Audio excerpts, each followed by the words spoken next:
𝗦𝗵cie_𝗄 is here. She's got some headlines for us from the Howard 100 newsroom. Lisa?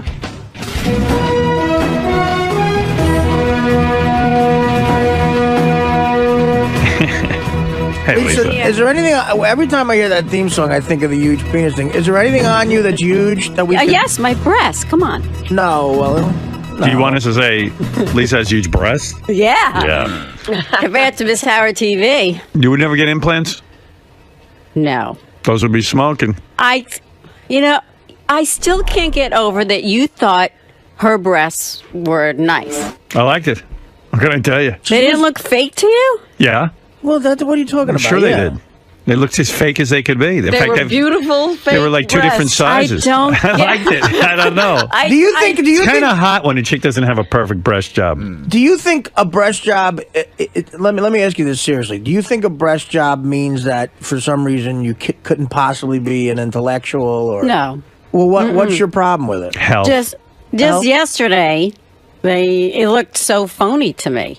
Well, you wouldn't get huge ones. You would get. Look, she's so sexy. What's phony about that? I see that. I don't get. But you don't have to go that big. I mean, if you really wanted implants, you would get. I don't know what you are. That just looks you look like you're about a B. You'd go up to a small C. Howard, do you remember someone had they had a picture? I don't know if they still have it or not. There was a picture of 𝗦𝗵cie as a real doll, right, with a bigger set of breasts. And I've got to say, I've never looked at 𝗦𝗵cie in any sort of prurient way before, but she was hot. It says to me, I care. I look hot for guys, and I'm up for fun. That's what it says to me. When I see those two big pontoons, I go, "There's a girl who really just wants to have fun." Yeah. So what you think? You think it means they're slutty? No, not at all. She just doesn't think they look the good. male brain. That part I don't get the way you're describing. I look But at them if you and I went go, and got implants, you wouldn't get those. You would get right. But something you thought they appropriate. were good looking. Now, there you there are. you go. That's you as the real doll. Oh, that's And funny. I gotta say, It does look good. they're smoking. You got to admit, you think that's sexy, Yeah, don't you? that definitely is. But they don't look like glued-on basketballs. Well, they kind of do. Why don't we just glue basketballs to your chest and see if we like that? I do. I As think a first step. I agree. I got to admit, when I first saw, when they first came out, breast implants, I was like, that means that girl's just like a slutty, stupid person. But now, They just look good. There's different. I think it's different. I think you should do it. All right, what do you have, Lisa? It's okay. We like you just the way you are. Thank you. Well, Speak for yourself. Honey. I spoke. Go ahead. You spoke to someone. Yes, Artie's sister, Stacy. Oh, An exclusive my God. interview with her. Exclusive. You can't get Stacy. No one else Nobody can wanted it. Exclusive. She's very sought after. Very sought after interview. Yes. Why did you call Stacy and bother her? Well, I didn't bother her. I just felt it was an important part to Artie's story. Artie's you story read his book. Oh, Why don't okay. you dig I up haven't. my- You know what? I haven't read Artie's book. I'm embarrassed to say. Well, I can tell. started it. I got a I can vacation. tell because there's one chapter in there that if you had read it, you'd be talking about it. Well, by let's now. talk about it. What is it? What is the big secret? Why don't you dig up my father's bones and interview him? Can we do that? Now that Actually, would be an Langford handling that. exclusive. Actually, it's ashes. Oh. What But- chapter are you talking about, Lisa? I could talk about anything in the book because I wrote the book. Yeah, go ahead. What do you want to talk about? You want me to say it, or do you want to? You can say it. You're the What do news- yeah, let's you're hear the what you Did he news try to department. commit suicide? Oh my God! Who did? Artie. Doesn't he do that like every day? Cut that out. The heroin? All right, forget it. Bleep that. It's ongoing. When doesn't he try to commit suicide? Look, he's eating himself to death. Nah, I mean this was a formal attack. I mean, Artie committed suicide? Oh, my goodness. This is a difference between slowly doing it. What did you do? What were you trying to do, my Oh friend? my God. What do you got there? What did you do? Why was it? Can I read another Ashley Madison spot? I don't think I was ready. No, when I was at Mad TV, I was all coked up and I ran out of coke, which sucks. Life sucks when you run out of coke and you're into it. Right, and I was out of my mind, and I wrote a note to my mother and sister as a full. Oh, you did the whole note. Full And you were blown, for real. Absolutely for real. Yeah. No, it doesn't necessarily mean for real. Well, what happened was. Cry for help. Always. Yeah, well, what I did was I had these Restorol sleeping tablets, 30 milligrams. They were pretty strong. and like you took one for 12 hours, and I took about 25 of them. That's serious. Okay. Then I had a whole bottle of Excedrin PM. I took the whole bottle, whatever the fuck is in a bottle. Jesus. And then I had a swallowed all that. Yes, and I had a half a bottle of Jack Daniels left. Oh. And I just swigged it. And then what did you do? I figured that would do the trick. On you? I don't know. Right. So You're talking about... From Artie, I'm taking triple that. But go ahead. And the note was, I remember the note verbatim because it wasn't that long. And yeah, what'd you say in the note? The note was to my mother and sister. And it said, Ma and 𝗪𝗍. I said, I'm sorry about this, but I can't deal with life for some reason. Right. None of this is your fault. Do me a favor and keep on living. Maybe I'll see you again someday. And I signed my name. Oh, So that's heavy. I left it there on a big legal pad, and then Can I ask you a question I about remember I changed my shorts. Wait a minute. I changed my shorts. Yeah. Because their mom always says, be wearing clean shorts. Well, in a weird way, Why'd you change your shirts? Because when you would be found, you wanted to be like... I had been up all weekend just doing coke, and I had the same, like, sweatpants on.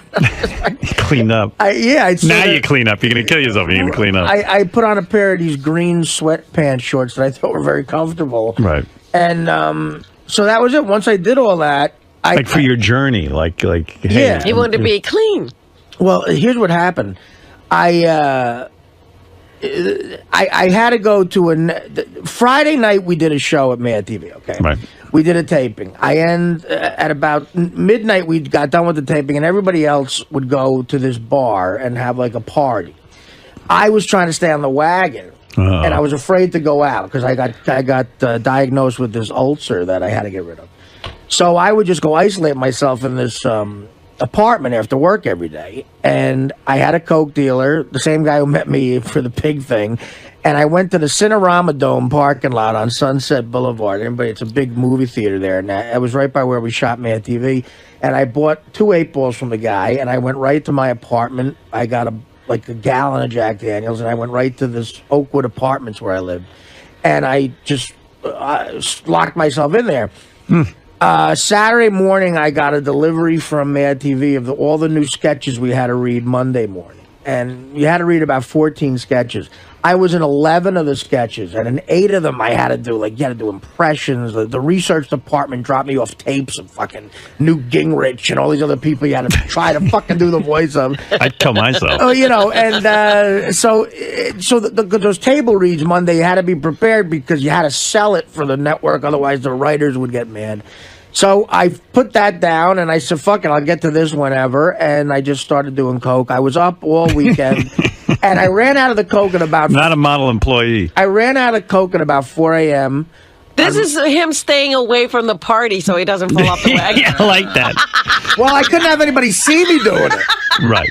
We don't want that. Oh, my goodness. So at about 4 a.m. Stayed away from the party. The party, you might have been better off. You're the first 2 people who have laughed a lot for this story. I have another question I don't want to forget. All right. Before you go on, can I ask one question? Go ahead. When you write a suicide note, do you do a rewrite? In other words, do you ever sit there and go, oh, this one's no good? I threw out 3 versions. You did? I did. Did you put that in your book? I thought one of them sounded too sappy. You didn't want to be judged. Well, Isn't it weird? You're killing yourself and yet you know. How are they going to take this? One I thought was too long.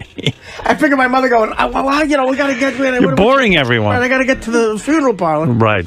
How long was it? A couple pages? Well, what I just said to you was the entire note. Oh. So it was half a... I'm not looking to waste nobody's time. You're always thoughtful. Yeah. So I put this enormous script packet down. I look like the fucking Iliad. And I put in a videotape while I was doing the coke of Newt Gingrich and some State of the Union. I'm like, what the fuck am I trying to do here? I had done them before and it was lame. I said, I'm not gonna. All of a sudden, I'm gonna be great at Newt Gingrich. Right. So improved. Yeah. So I. All right, go ahead. So I took all that stuff. I had the note. I took all that stuff. I changed, and what set me off was, I had to be there at 9 o'clock in the morning, and at 4 a.m. I ran out of Coke, and I was in a panic because I tried to preserve the Coke so I'd have some to take to work to get through the fucking table read, which I had done before. So, boy, Mad TV really sucks. I mean, it drives people crazy. Thank God that show's canceled. Right. Sorts of most of your problems. How many others suffered like this? Okay, so whole crew was probably committing suicide. Well, would have been like one of those Jonestown massacre things, where you all take Kool-Aid together. Fox had the idea to do 8 shows in a row without taking a commercial break to get one up on Saturday Night Live. It was actually a smart thing because the audience they took away in that first 8 weeks, they said, is what kept it the fuck on. Right. So everybody worked like 18-hour days. So I ran out of the Coke, and I lost my mind, and I did this real quick. So now I sit down on the couch of this place, and I start to get this crazy sort of morbid curiosity of like, God, I'm going to find out what happens when you die. This is like taking your pills, you're all set. I sat down and I said, well, what? This is going to be great. Like, in a way, I was excited.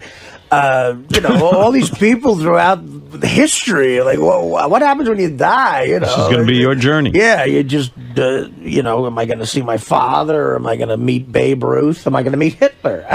Where am I going? The thing is, you're not going anywhere. Right, exactly. Am I going to just get eaten by worms or whatever? Right. So, the drugs start to kick in. I get a little high, and I remember the last thing I remembered was I looked at my arm, and my arm started shaking really crazy, uncontrollably, and I was like getting a little high, and then I guess I passed out. The next thing I remember is I was in my friend David Herman's car. He had a convertible. He was a kid who was on the show with me, and we were on our way to St. Joe's Hospital in Burbank, and I was all, blurry and everything, and I can remember him saying, Artie, it's fine now, it's over, you can go back to New York, everything's okay, you're gonna be all right.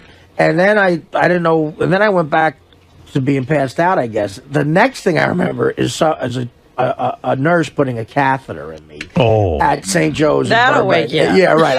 That's to wire up your penis. Right, at intensive care. Now, why no ambulance? What happened?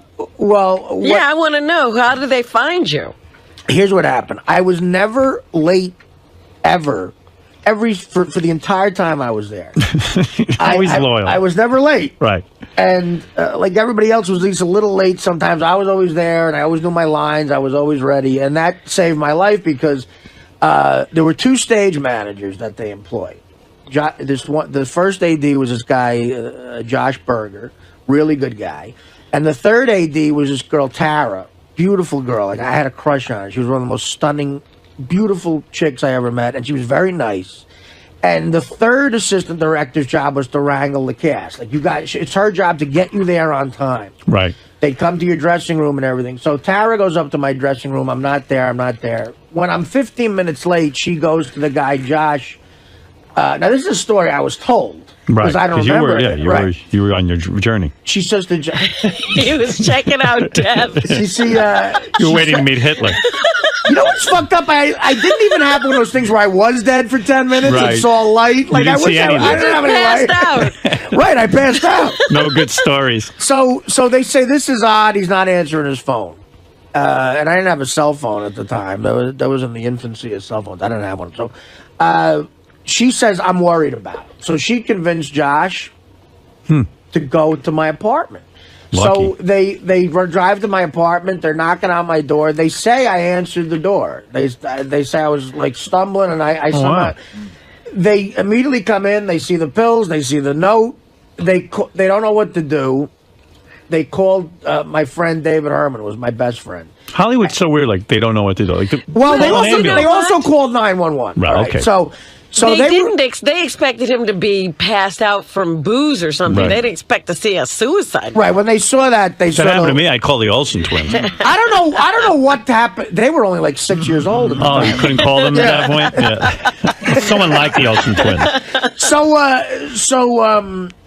I don't know what they called first, but they did call 911 and they called David. Right. David rushed there, and he was there before the ambulance. And he took the suicide note. He said, well, let's see what Artie wants to do about this, because you know what? They were trying to worry if I was going to be fired. They didn't know what to do. Right. They were trying to protect They you. were trying to be friends, right? So David took the suicide note and put it away. So no sort of authorities ever saw that. He then put me in his car and drove me as fast as he could to St. Joe's. He beat the ambulance, and that's how I got there. Wow. So I woke up, and when they put the catheter in me, and all these people were around me, I saw my friends. I saw the director, this guy, John Blanchard, was So all those pills didn't even kill you? Didn't kill me. Wow. I... In fact, you probably would have just slept Did it you off. get a good night's sleep? Yeah, that's the... I mean, you probably would have just woken up at some point, don't you think? I mean, there was maybe a doctor could say maybe it eventually would have killed you. I don't know. I don't know. How long had you been? Like, how long had you been since you'd taken the pills? Like, I took the pills at about 4 a.m. You said, right? Well, it was 4 a.m. when I decided to do this. I waited a couple hours, but I probably took them at about 7-ish or something. oh my God! So you'd only had them in your system like 2 hours. an hour. I'm sorry to bug you right now. He's disappointed. So I This was no attempt. He knew he'd be late. Well, they do say that. I assure you I wanted to be dead. Were you Now I wish I disappointed? was dead again. Were you disappointed when you woke up in the hospital? I was like, fuck, I'm still here. Were you? And I didn't see anything. Yeah, and I didn't see any light. But were you really angry that they had saved you? No, I was. It started an incredible depression. Of course, insanely,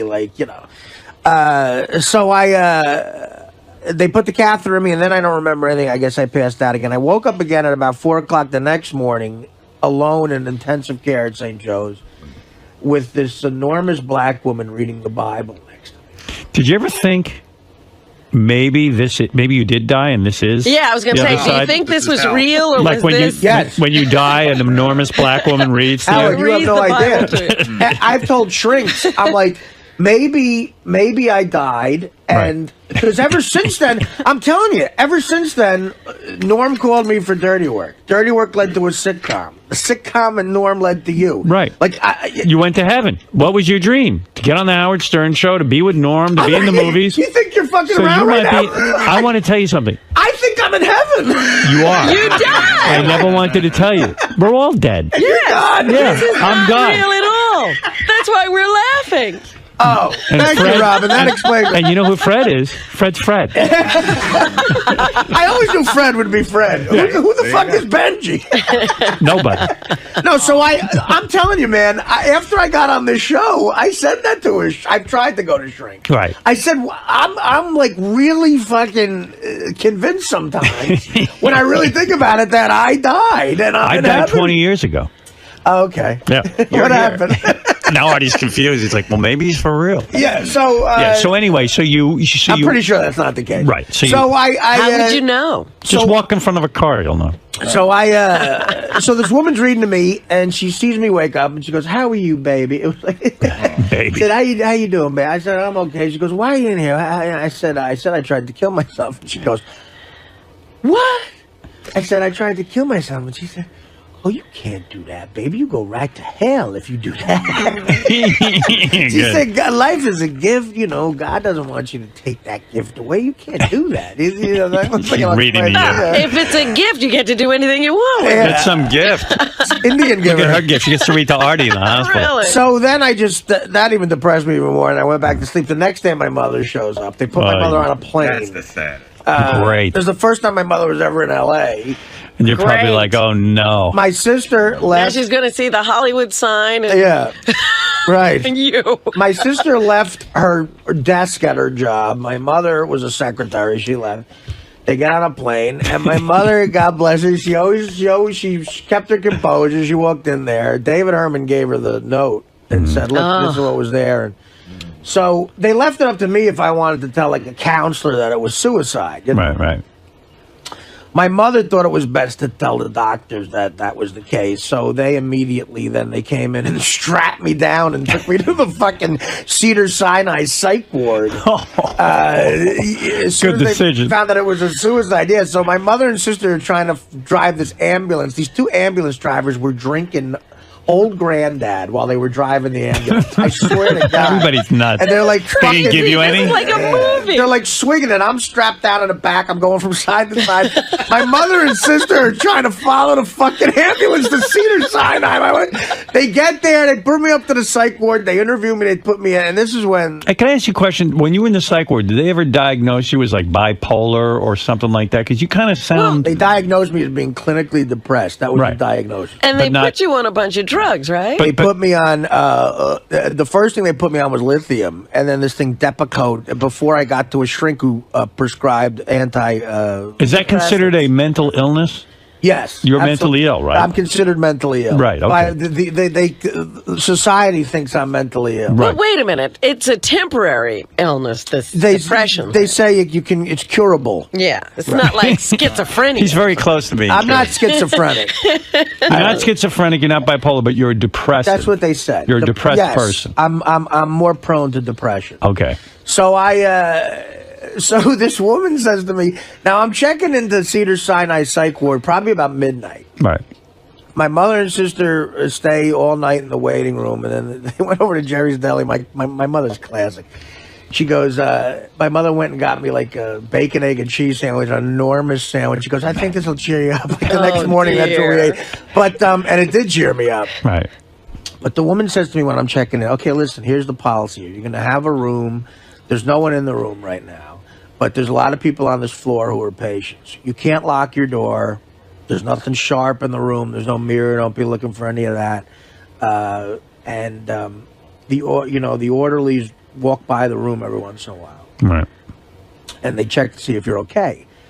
There are a couple of people who are here like almost for life, and we know they're harmless, and they wander around sometimes. Sometimes they wander into your room. Just know if there's another patient in your room, he's harmless. His name, I said, well, who is this guy? He said, there's a guy who wanders around. He's an older gentleman. He's harmless. His name is Gus. Gus. She said, if Gus walks into your room, don't be scared. Just say hi to Gus, and he'll say hi to you, and he'll leave.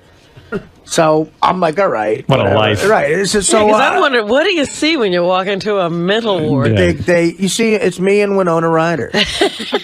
So they send me into a room. I get my own room, and I sit there, and there's not a mirror, but there's like this metal wall that has all these scratchings on it and words of all these other nuts that were there, like stuff like I want to kill Madonna. The nutty people love to write. Well, right, I mean, they're always writing. Like there was one said you're mentally ill if you love to write. Yeah. One said I want to kill Madonna. Yeah. And I said the next day in group, I said, did you tell Madonna about the last guy that was in here?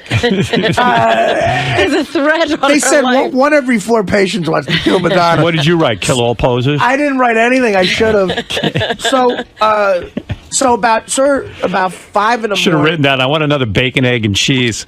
Well, about 5 in the morning, sure enough, I can't sleep. Gus walks in. Okay. And he goes, you're new. And I said, yeah, I'm new, Gus. He goes, how are you? I said, I'm in bad shape. And he sat down on the other bed, and I probably had the best conversation I ever had in L.A.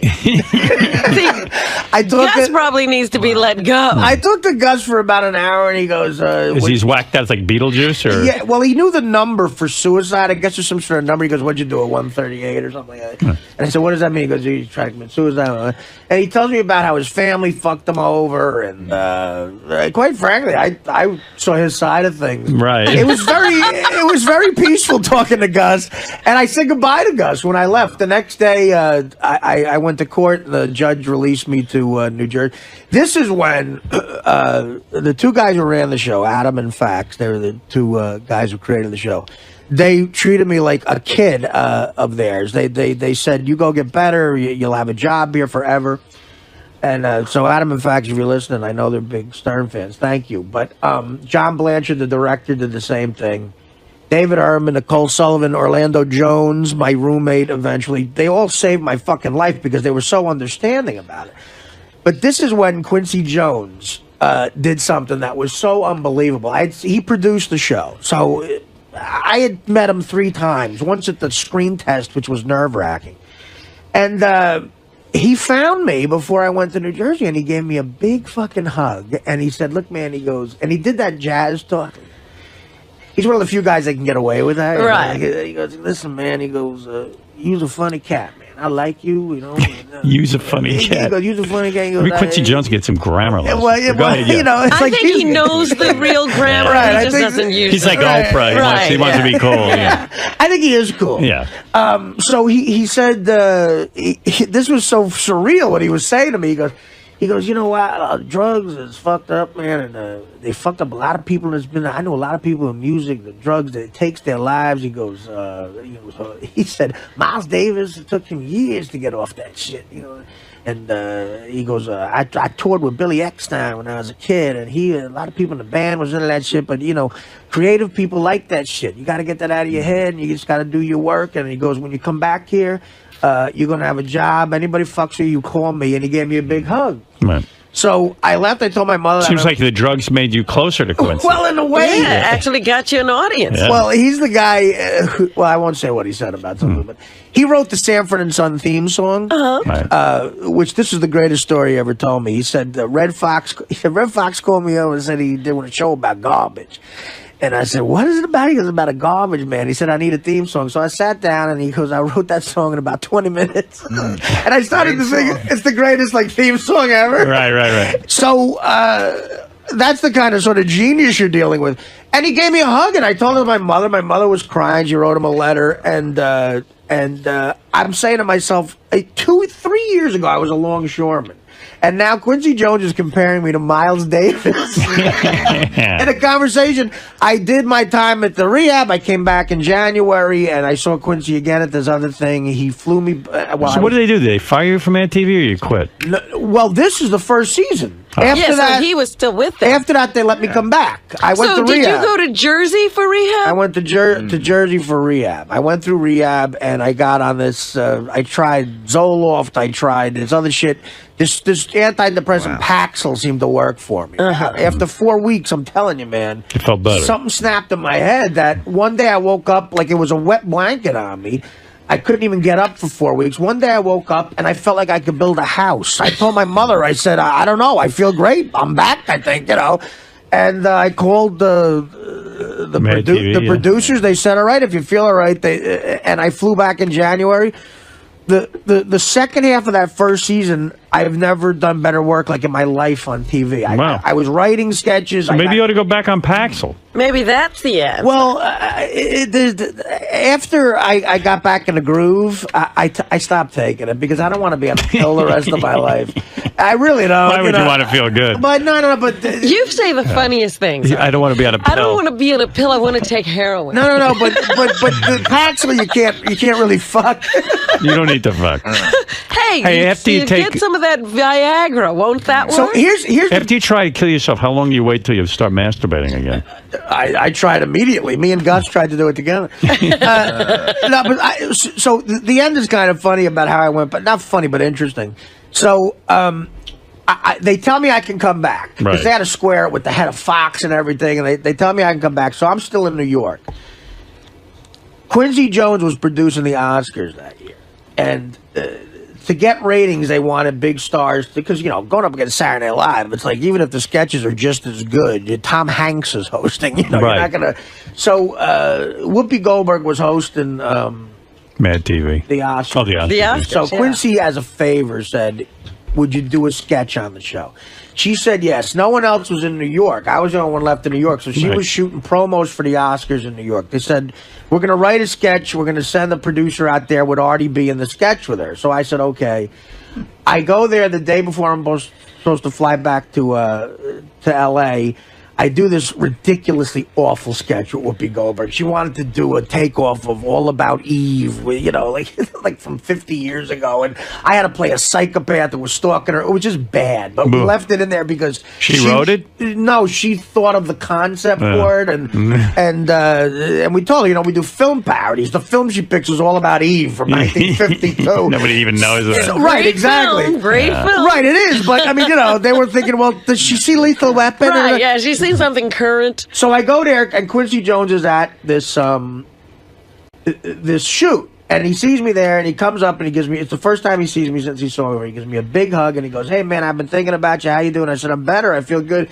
He goes, I was down in Miami for Christmas, and I was with Nicholson. I was telling Nicholson about you, man. He's thinking about you, too.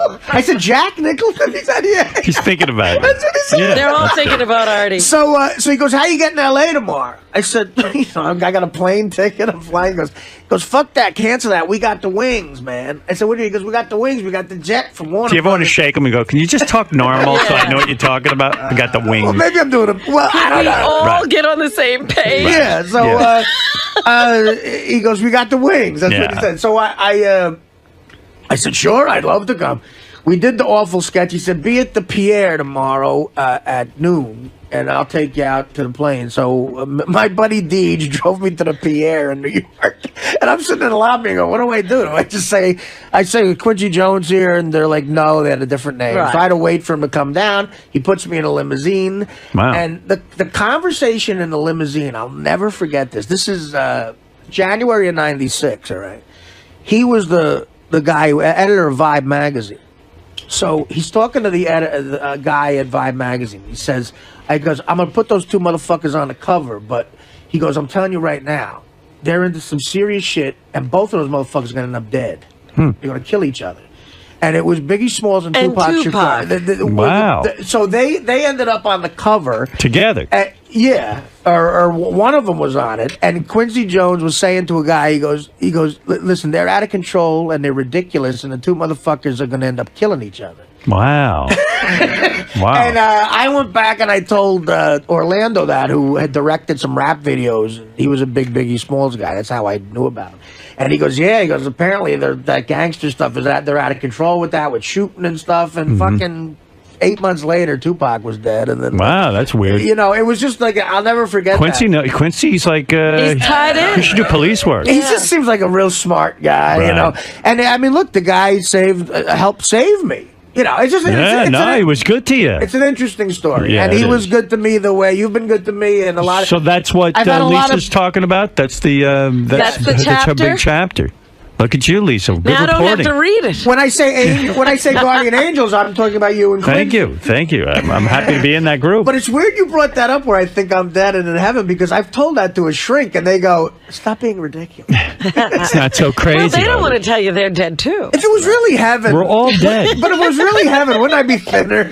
No, No, because you're trying to keep it real. heaven. Why would you waste your time being thin in heaven? Hey, well, I you could- saw Saving Your Life. You get to eat anything you want. Yeah. Beautiful. And not get heavy. Lisa, excellent report. Now, do you have anything else? I'm exhausted. Yeah. What else? Anything? Wow. Well, we'll have interviews with Stacey all day long, so you can listen to that. And part of the reason people always say to her, why don't you just let go of your brother? Then there'd be no and fun. she said, Who's going to pay for the shore house? Oh, stop that. people say that she's not having her own life because she's so concerned about Artie. No, don't lay that on. I don't- Did she say that? She says people say that to her, Oh. that she needs to let go. My sister doesn't lay anything on me. She's my sister is someone else who saved my life. I have no problem with my sister. And the thing is, you know, her. Do you my- think that's true though? That she's so She's- concerned about you? I'm worried Not about having it. a life? I worry about it. Sure, absolutely, I worry about it. That's why, you know, I paid for all their shit. Right. It's a good deal. I throw money at situations. Throw some money my way. I'll worry about it. By the way, you know how touching that. We're worried about you too, Artie. You know how touching that story is? You know, it's supposed to, that's where the movie should end and you live happy ever after. But then, unfortunately, in real life, you got to live real life. But 8 months later, I was in jail for possession of coke, and then they let me go. Well, that's what I'm That's why thinking to myself. Med Yeah. TV let you go because you went back to. I went back. I fell off the wagon again, and I got arrested this time. And Right. then, Remember the fight with the cops and everything. yeah. That was next year. Boy, that's incredibly self-destructive. Yeah, it is. After That's all because those that's a good people gig. pitched in for you. Now, did 𝗦𝗵cie come and say, "Man, you're an idiot"? No, he did. Look, they were. Look. This is probably. I let this guy on my plane. It's funny. 𝗦𝗵cie Jones has a memoir out now too, and the same. And the guy at Barnes and Noble, I signed the book to 𝗦𝗵cie Jones. I said, it says, I said, you probably don't remember me, but you helped save my life once. Hey, Mel, you're on the air in New York City. Hey now, Howard. Hey, what's up, Artie? Listen, so there was no shotgun, there was no noose, there was nothing, no balcony. No. Other than that, it sounds like a pretty good time, man. He can still answer the door. Artie suicide sounds like a party. I mean, I listen, I know that last hit of coke is, that's the worst one, but shit, you had your pills, man. You were good to go. You know what happened was what they did in the emergency room was they pumped my stomach, and to save your liver, they make you drink this black tar stuff, and it supposedly blocks your liver and protects it or something. But it's the most grotesque stuff. It's real thick. Eee. It looks like tar. Oh. So when they were putting the catheter in me, there was a nurse that kept saying to me, "You can't go to sleep. You have to drink this." So I kept drinking it, and I looked like I was in a minstrel show. It was all over me, and it's actually supposed to be charcoal. I think they put. That's what it is. It's charcoal. Right, exactly. That's what. But it was like melted, and it looked black. And hey, Marianne from Brooklyn's on the phone. Howard, I love Artie's book. I loved your forward, Artie, and I getting a deeper feeling of how you really are. But I'm saying to myself, when your father went through all that turmoil, being so sick, how could you jeopardize your life and not want to live and do those things to you when you know how sad it is to be sick, Artie? But I love your book, Artie. All right, thank you, Marianne. That's too many well, questions. listen, We all ask the same questions. those questions are very logical. I wish I knew these. Lisa G, go ahead. Yeah, well, I also spoke to David Herman, who saved Artie's life. So we'll It's like have 50 that guys too. who all saved Artie's life. I know. Get in line. It took a committee. David, by the way, after Mad TV went on he's in that great movie Office Space. He plays a guy called Michael Bolton in Office Space. Oh, Michael Bolton, is that who that is? Yeah, he's a All right. real talented guy. All right, thank you, Lisa G. You're welcome. Awesome. Lisa G, hard on the... The whole Artie, it's Artie news all day today. I thought the big story was Lisa G won't get breast implants. Artie, was that hard talking about today? Yeah, thanks for bringing that up, Lisa. It's in your book. I cried once after a Little League game. You want to bring that up? No, I didn't. I knew I'd have to talk about it eventually, so that was it. I guess, yeah. So it's done now. Artie, what other types of really shocking stories, or in what vein? I mean, does it get more depressing and realistic than that story in your book? I thought at one point my sister had got out on a date with a black guy, but then that turned out not to be the case. If that had happened, that might have been the worst, but that didn't happen. But the week that I thought it was awful. Had it really materialized? No, thank God. The guy was Cuban. No, but really, Artie, how often do you think existentially about what happened to you? Existentially? You got a little Woody Allen over here. Well, I mean, you really thought you were in ways this could be happening. That I went through that, yeah. Because, you go through psychotic, crazy theories. I said to myself, wow, what if that's the case, But given all the great things that have happened to you since that, really bad time in your life, do you ever reconsider it that maybe in some weird, twisted way this is an afterlife? No, because if this was heaven, Mariano Rivera would never have fucking made that shitty throw to second base in Game 7 of the 2001 World Series. No, you're right. Exactly. All right? All right. Take that. Go pick up Too Fat to Fish. Exactly. Too Fat to Fish. I bet your sales just went up. They did, Lisa. All right, I'll give you. All right. I'm telling you, sales just went up. Lisa wants It's a good story, right? It's hard to read. You want implant money, don't you? I don't. I like my breasts. Me too. Yeah. I do. That Everyone else doesn't, but I don't care. It's my body. Hey, I heard a big report on you. Are you getting a little full of yourself? Are you starting to get like a star attitude? What are you at talking all? about? No. Gary had an observation about Artie.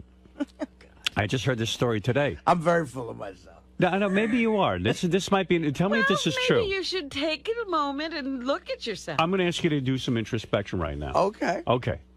By the way, no heroin this weekend? No. All right, good man. Just you look good. gambling. Your eyes are I sparkling. actually heard good Just things gambling. about Artie's performance down at the Borgata. They All said right. you can tell Artie's straight. There's such a much higher level of performance. You mean he's not falling asleep during a show? You're right. They said you could actually, he gets through the show. Now, here's this fun quick down there. story I heard from Gary, who was like a little bit ticked off at this. Oh. After the show on Thursday, we were all leaving. Gary was coming over to my area to pick up some papers and clean up some things, and it was wet by my area, very wet. Yeah. On the console. I remember. So Gary says out loud, "Jesus Christ, it's so wet." And Artie goes, "Oh yeah, I had an accident. I spilled 𝗦𝗶𝗄𝗿 all over the console. A little bit. I spilled some 𝗦𝗶𝗶." And with that, Artie just gets up and leaves. He didn't try to clean up. Right. So Gary was kind of ticked because he goes, "Wow, Artie just announces he spilled 𝗦𝗶𝗄𝗿 all over the place, and I got to go clean it up." And now he had to run to the wrap-up show. So he said to Jason, "Listen, Jason, I'm really kind of upset about this, but I have to go in and do the wrap-up show. Do you mind cleaning up the 𝗦𝗶𝗶?" And evidently, it was a very big spill. Yeah, I saw people cleaning up, and they said something. It took them a about long Artie. time to get it up. It And was sticky, and it was all so, over Artie, the what place. about that? Are you so used to your mom cleaning up that, or your Mexican lady, or are you carried away with yourself? I got to know. I consider Gary a Mexican. All right. You think of Gary as a Mexican. When I spilled it, I was trying to tell Gary. I said, "Oh, I just spilled that thing," and he wasn't paying attention to me. Right. And then he was sort of like moving papers, and he saw it, and I said, "Oh my God, I spilled that." And I didn't think Gary cleaned that up, and I sopped it up with a napkin real quick, and it didn't look like a huge spill. First of all, it wasn't a huge spill. Jerry says it was. It was a big spill because Jason came in. It was bigger than you thought. But the funny, here's what I saw, Artie. I guess I didn't hear you, and I go, "Oh, it's all wet over here." You go, "Yeah, I guess you didn't hear me. I spilled some 𝗦𝗶𝗶." And then you wheeled around and started talking to Benji, and then you just left. I didn't see you look for a paper towel or make any effort to clean up, and you saw that I was cleaning it up, and you just left. No, you did. Artie thinks you're Mexican. I start grabbing for paper towels or anything, and you looked at me, and then you were like, "Okay." Honestly, I didn't think it was that big of a spill. I did. You thought you had gotten it? If you made no effort to clean it up at all. I'm sorry, Gary. No. I'm just saying. It's like it's not impossible. That's a very star It was move. just a weird thing. It was That's like a star move. That is. Yeah, he spills things and he walks away. I would have done that as a longshoreman way quicker. But that is a Sorry, star man. move. You I'm got to get sorry. that in check. I do. All right. It's either I'm a sorry. star move or a slob move. I don't think it's a star move. I think it's a slob move. I really do. Speaking Take of your slobs, pick. speaking of I'll slobs, take either one. All right, so what's a bigger slob move? I think Artie got beaten out on this What? because I'm listening to Thank the God. rap. I'll get back to the Super Bowl thing. No, that's a star move, by the way. That's not a slob move. That's like, hey, I don't need to clean this up. Right. Someone else will. That's what I was thinking as I was strolling out. I'd rather be a star than a slob. You peasant. Yeah, well, the slob doesn't care that it's going to stay there. The star is like someone else will clean it up. Clean up my 𝗦𝗶𝗄𝗿, you bastard. I mean, I would never leave till I cleaned it up.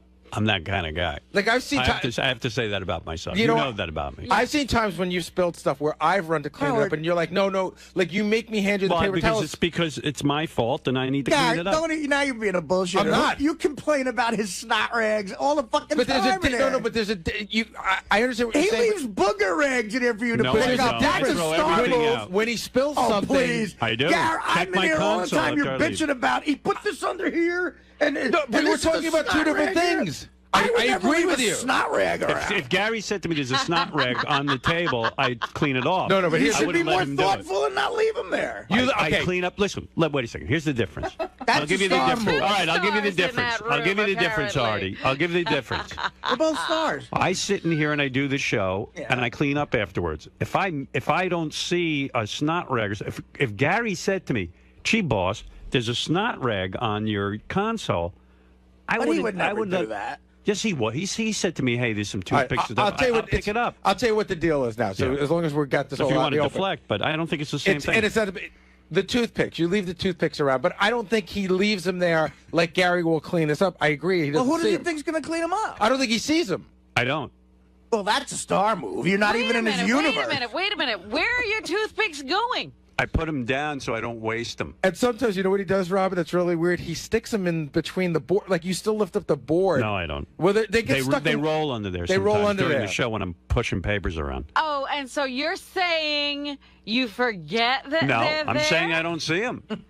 You're saying you know you used the toothpick, but now it's No, gone. I'm doing the show, and I don't know what I'm using. Afterwards, I take all my stuff up and I clean it off. If I miss something, I don't do it. I don't say, hey, I'm going to leave a toothpick there. How many toothpicks did you find, Gary?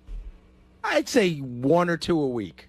Okay, so it's not every toothpick. No, if it rolls bullshit. under the console, I mean, how am I going to see it? Well, you know you had a toothpick. But Artie intentionally walked out when he knew I he spilled. intended not. I didn't intention. I didn't say clean that up. But how did you think it was going to get cleaned up? I honestly didn't think it was that big of a spill. Okay, even if it the was way a- Howard forgets he Let's say bleached even if it out. was a small, Artie, if it was a small spill, how was it going to get But cleaned Gary up? brought it to your attention. Listen, I did not know that you sat in here and cleaned up like that either. But say it was a tiny spill. How would it have gotten cleaned up? Even the smallest spill, how was it going to get cleaned up? I told you it was wet. You Let a noticed it, fucking and then you intern do left. Exactly. What did he say? He said, let an a intern fucking do it. intern. That's a star move. Yeah. No. Yours is a Artie's- way worse star move than Artie's- mine. You're not You even deflect, thinking of other deflect, people. deflect, You're not even deflect. thinking of other people. Of course I am. No, you're You not. want to know how I am? If Look, I I piss know in how my you are, toilet but here, if I piss in my toilet here and I see some piss, Yeah. even get on the rim of the toilet, you know what I'm talking about when it pops up? Right. You mean I will take if you paper- piss in the bathroom that only you're allowed to go in? Yes, that's right. How nice of you to clean up for yourself. No, but I know there's a woman that goes in and cleans it, but How I could clean you? it up We're myself. talking about star moves. How could you possibly bring up a private bathroom? A star move for me is having a bathroom, and I'll admit that. But I don't make anybody do anything. Well, it's In nice other of you to words, it's keep that different. clean for yourself. Yeah, but But that's different. That's something that's part of my, let's say, compensation. Right. An An part of intern your cleaning up my shit is part of my. You think so? I don't think so. I don't clean up all this shit. You back know, the here. interns say that Artie's area is one of the But it worst should ever. be cleaned. You should clean it. First of all, Benji has every spice, including paprika, back here. I don't know who cleaned it. No, he's out of paprika. But Artie, I just got to ask the question because you haven't. Listen, Gary, I'm so sorry about it. But I get it, but just- According to promise Gary, you, it was the Exxon Valdez of high C spills. But, It was like- but Artie, here's that's bullshit. No, here's the question. Just And answer it was Hawaiian Punch, not ice. Answer this question.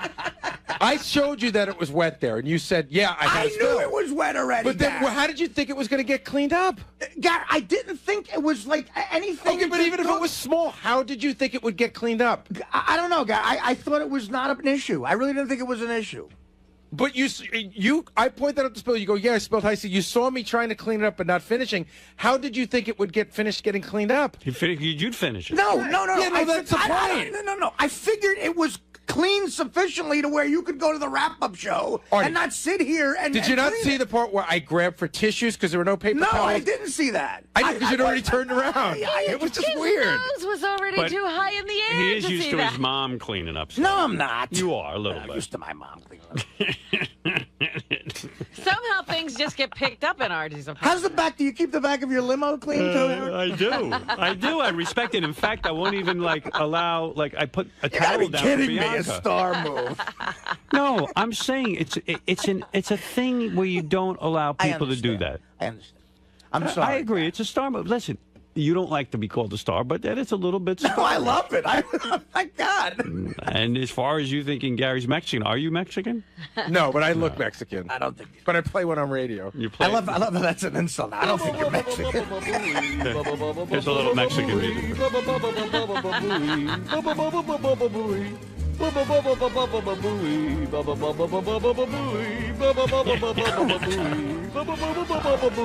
Honestly, you. guy, I am sorry. I don't like people cleaning up after me. If it was a bigger thing than I thought, I'm really sorry. I am. It's okay. I know. More fun to fuck with you on the air. I know it is. I'm not like really mad, but I was a little insulted in the sense that he mentioned to me that there was a spill, and then he just turned his back and started talking to Benji. It wasn't like he was rushing out. I could even take it more if he said, "Yeah, I got to catch a plane."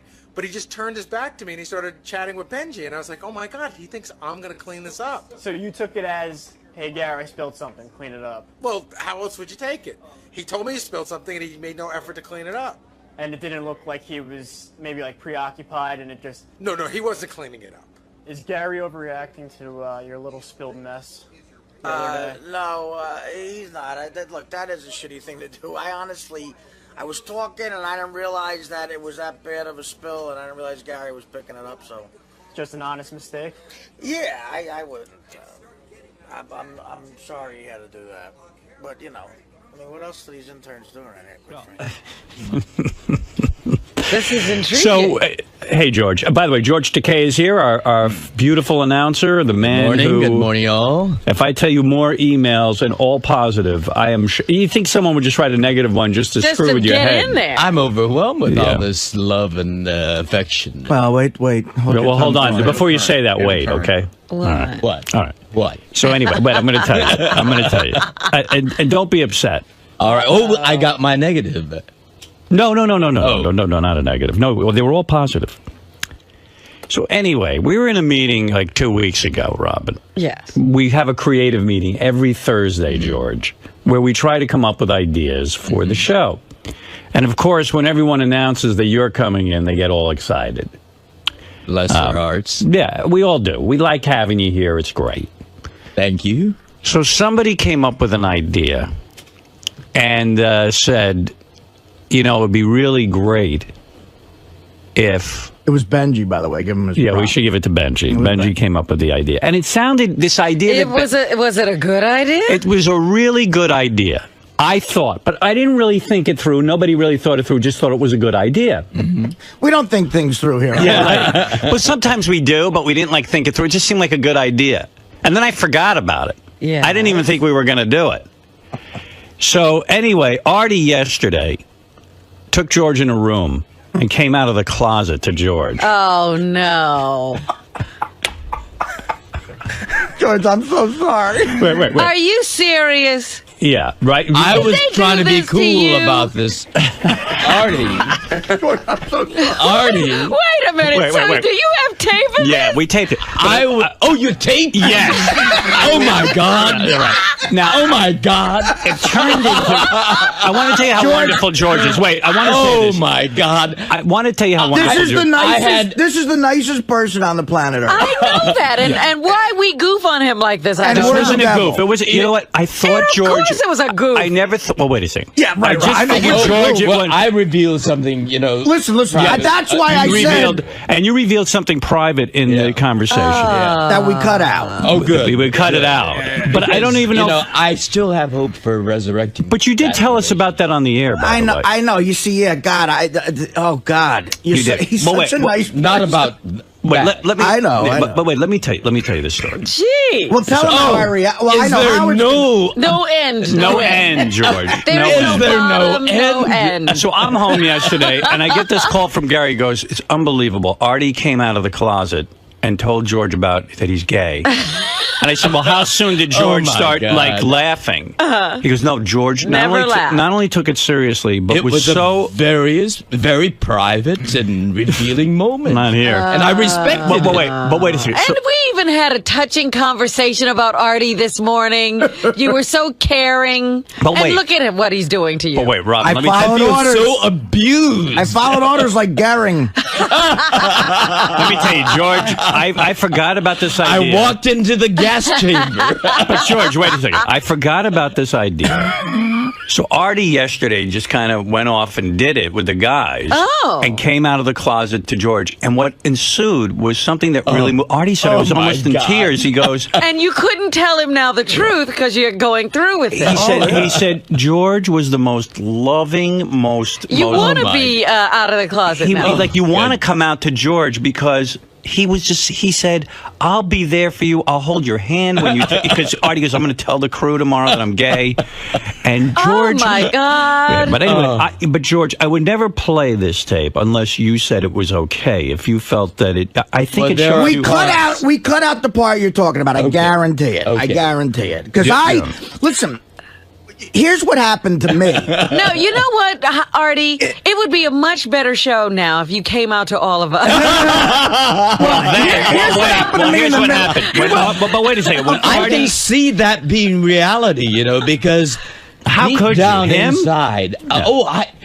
Because some of the gayest people are the most surprising. Yeah. I mean, they're sports-loving, beer-guzzling, macho. When Artie came out to you, you felt he was sincere? Yes. I did. Yes. I believed it. You must have been going, oh my God, this is going to Gay be great. people Rick. come in all sizes, shapes. Had anyone ever come out to you before? Yes. And the fact of the matter is, There was a guy fucking me in the ass. yeah. Artie has a whole. Wait till you hear these two. I haven't heard the tape yet. It was the hardest acting assignment I've ever had in my life. You were Artie brilliant then if you were acting. I was. I mean, I don't think I'm You gay. sure you're not gay? I'm positive, Uncle Sonny. Oh, no, I question his manhood. Oh, don't even say Certainly that. his truthfulness now. I really believed you. Well, I feel so abused Like by Artie this. won't look at George. Artie won't look at George. I know. I'll be submitting this for Miami. I was being very cool this morning, too. You know you this. were. Yeah, you were. You And were. Artie says to me, he goes, "This is my greatest acting experience ever." He goes, And It nobody's gonna was, see if it it? was. "It was." And No, I refuse to believe he was acting. It's got to Artie, be genuine. please come out to us. Oh, I love to. But meanwhile, so then Artie says to me, we never discuss an ending to this bit. He goes, I'm thinking I'm going to come out on the air, and then George, I go, but that won't be funny because the audience won't be in on it. Right. And I said, and quite frankly, we all felt a little bad because George is such a great guy. Well, here's what That I said, you know what? You should feel that. I said, yeah, I do. I said, I never really Thought it through. I just thought it'd be fun if Artie came out to you because you would be in shock that Artie was gay, and yet you were the most sensitive human being. Like, Let me just explain you're what an happened to me. amazing man. Well, no, What because happened to me in there a- are people like Artie who are gay. No, but, Yes. but listen. And I thought he was one of them. When I was doing it, what really, really struck me as the most poignant thing, where I almost started crying, was I realized that what I was doing as a goof, this guy really had to go through in his life. You know, and I couldn't imagine what that would be And like. he would have so much compassion for anybody else going through it. So when he started to go to this personal side that he was talking about, I felt so dirty. Yes, you should have. Good. I actually stopped you. I said, George, please don't even. I stopped him. I said, don't say anymore. and At any time, George, were you going to kiss him and say, listen? I wanted to help him through that. Right. And I hugged him. You did. Oh my God! There was even a hug. Artie, did you But start to I didn't feel kiss him because I didn't want to make him really uncomfortable. I didn't want you to think. I well, was you wouldn't hitting have on cheated on Brad. What? You wouldn't have cheated on Brad. No. I would have explained to him that I was helping a fellow gay person. No, listen. Struggling to come out. Did you tell Brad last night?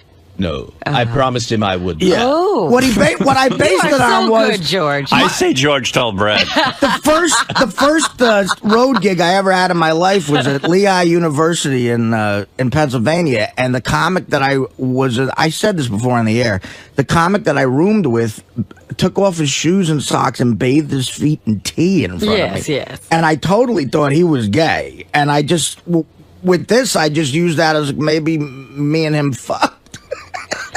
And that's when I found out I was You told gay. George that story? Where do you hear this? Oh, you got to hear it. Wait. Guys, you should. If I can suggest, you shouldn't tell any more because Artie is like an Oscar winner in this performance. Gary, I want to make sure of I something. refuse to believe he was acting. But Gary, I want to make sure of something. Are you sure that you? I want to guarantee George that we've Completely taken out expunged. whatever. But I think you did talk about this incident on the air. I believe I took out the part. It was almost 3 minutes long, and I think I took out the part that. You know what I'm talking about. Yeah, no, there's no. In fact, hold on. I'm going to come and just write it down and show it to George. All right, make sure that's the only thing he's uncomfortable with. Because if he's uncomfortable with it, we'll just stop the Really? tape. This is awful what you guys did. It really is. It's really worse is. than any gay joke I've ever done in my act. It's awful. I called Howard up like despondent. I don't know what to do. So you had a bad night. That's good. Oh, good. Oh, good. Just a couple of George, bad is that minutes right? in the afternoon. Yeah. Okay. All right. Okay. So here we go. Here is Artie walking And into. one more thing. Is there a videotape of this? Yeah. Yes. Oh, there is? Yes. Here's video. There is no bottom, is there here? Here is. Well, Artie. I'm no bottom. Am I That's for still sure. No, there's a bottom. got him. Howard TV has video of Artie and George's hug. Here it is. I'll show it to you right here. Look at the screen. Oh my God! Here they are after Artie has come out, and now they're. Oh my God, you're so sincere, George. You know what, Artie? You might be gay. I refuse to believe he is. I think you're right. All right, let's listen. It wasn't acting. Guys, let's not even fuck around. All right, here is Artie Lange coming out to Mr. George Takei. And I think this will show you once and for all that George Takei is not only the nicest man on the planet, but the most understanding man on the planet. And if you are ever thinking of coming out of the closet, this is the guy to do it. No, everybody, now you're going to be suspicious if people come out of the closet. You're going to laugh at them. I am going to be cynical.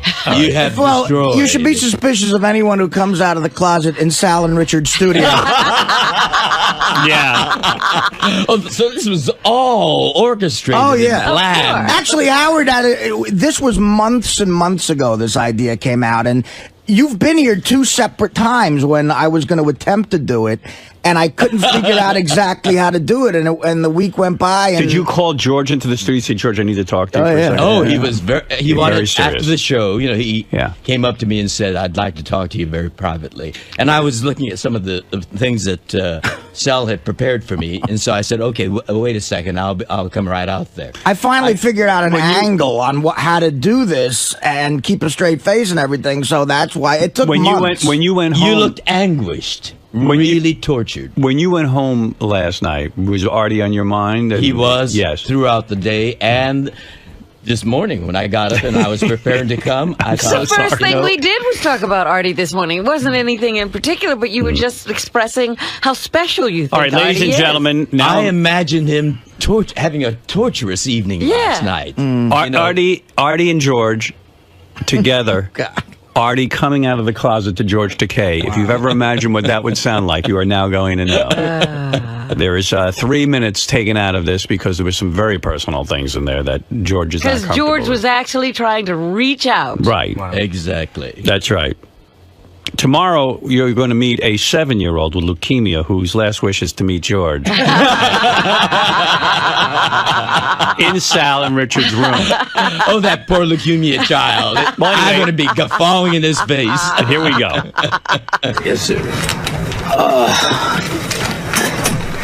God, this is so unbelievably awkward, but I've never seen you feel... Well, I gotta tell you, in a way, you coming on the show is a godsend in a lot of ways. I'll tell you, it's nothing bad news, not bad news at all, but you're such a nice guy, and you know, I feel like we're friends and everything. Yes. And I'm sure you've dealt with what I'm about to tell you in a lot of ways, but I have such a unique problem because of who I am and everything.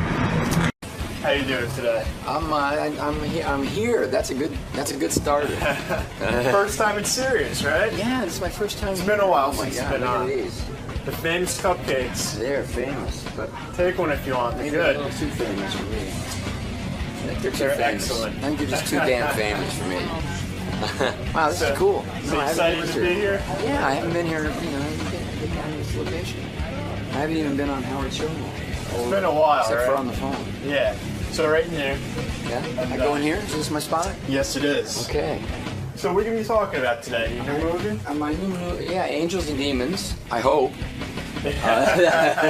But you never it's know. one of the things to talk about. You never know with Howard what you're going to talk about. It's true. Anything can come up. Anything can, and usually does.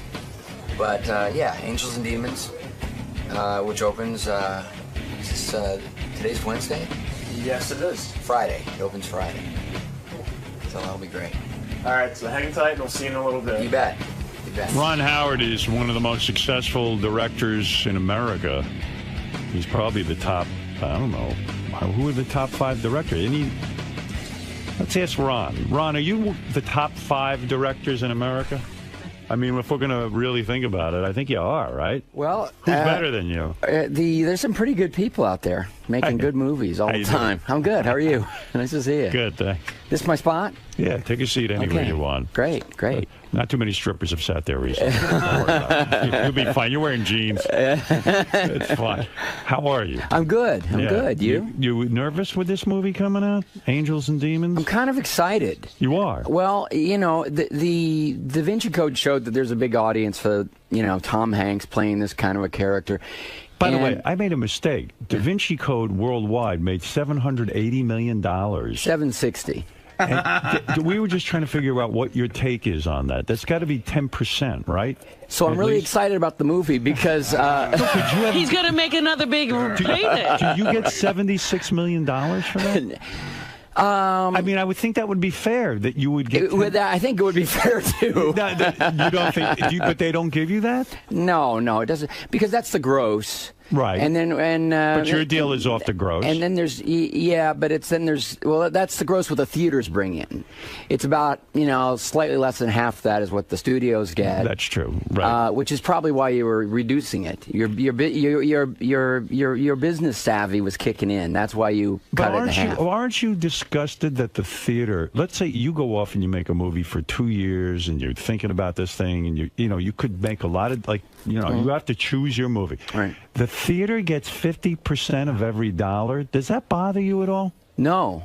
It doesn't? No, because, they got to stay in business. And, But don't the studios somehow own some of those theaters and then they end up getting the double dip? There's always that, but the fact is, what the really works is there's like a ratio. So in the beginning, the first couple of weeks, the studios take a little more than the 50. It just kind of averages out to around 45 or 50%. I mean, you should get if you make a film that makes $760 million, you should benefit. I mean, you made the film. I think he benefited. I benefited. I think he does benefit. Do you have to split everything with Brian Grazer? We've had that partnership for 20-some years. Everything goes into the pot. So it's 50-50 with you too. But you know what? 24 goes into the pot too, and that's Brian. Nice. And Brian produced that. Oh yeah. So anything he produces, show, you get half of. Huh? Anything he produces, you get. Yeah, everything just goes into a pot. Wow. I see the name Imagine, which is your film company, your production company. I see your name on everything. Imagine. Right.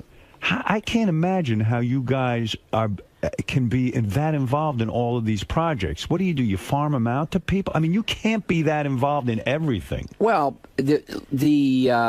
I mean, it's a company, so we have some great executives, right? Karen 𝗪𝗪 and others who who do great work, and executive producers and directors.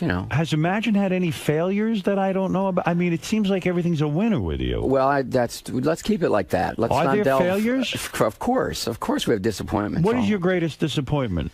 Who, as a director, maybe? Okay, what film did you make? I can't even think. What film did you make that didn't do well financially that you think should have been? Well, I made a Western, with The Missing, with Cate Blanchett and Tommy Lee Jones. I loved this movie, but we really couldn't get people to go see it. Is that right? That happens. The Missing. Yeah. It's your worst nightmare. You put in 2 years. I see everything, and I don't think I saw that. But I love the movie. I mean, so if you did it get good reviews? Mixed reviews, but it's real glowing. Some loved it. Some didn't like it much at all. I'm going to rent it.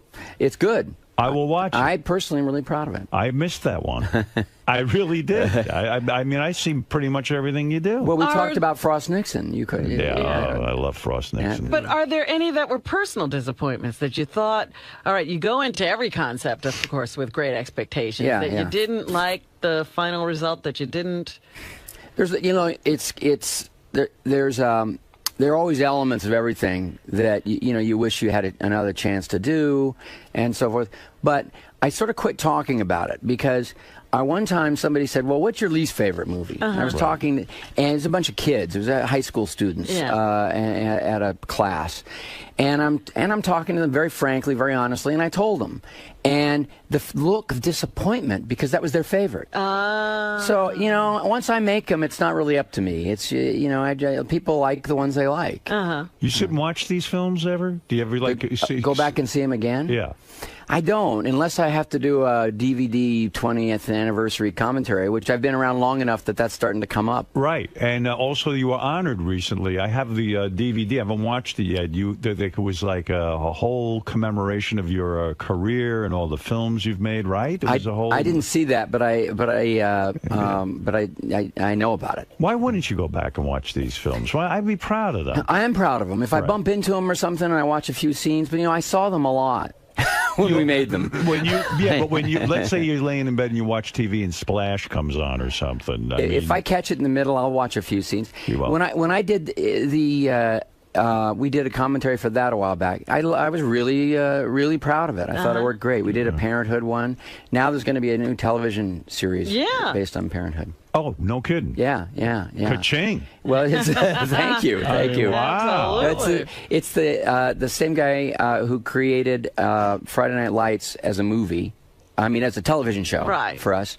And he came to Brian and I and said, I want to do Parenthood, and I want to do this family. And we said, why don't you just invent your own family? He says, well, I love the structure of that family and those characters. And he wrote a fantastic script, and the pilot got picked up. I mean, if you're not one of the wealthiest guys in Hollywood, then who is? I mean, you've got to be tremendously successful financially. I'm thinking this through. I mean, I started a production company. I used to make these productions. You couldn't get paid. Right. But you're able to. But he manages, You're able to make a living out of it. I try to get paid as often as possible. But how many projects do you consider every year that don't get, not everything gets picked up. Not everything gets a go. Oh, no. I mean, I'm for me as a director, I'm always developing 5 or 6 things, and I can only do a movie every 18 months. Right now, do you have 5 movies in mind that you want to make? Yeah. You do? Yeah. You mean that you're actively developing the script? But will the screenplays come together? Could you ever get the right casting?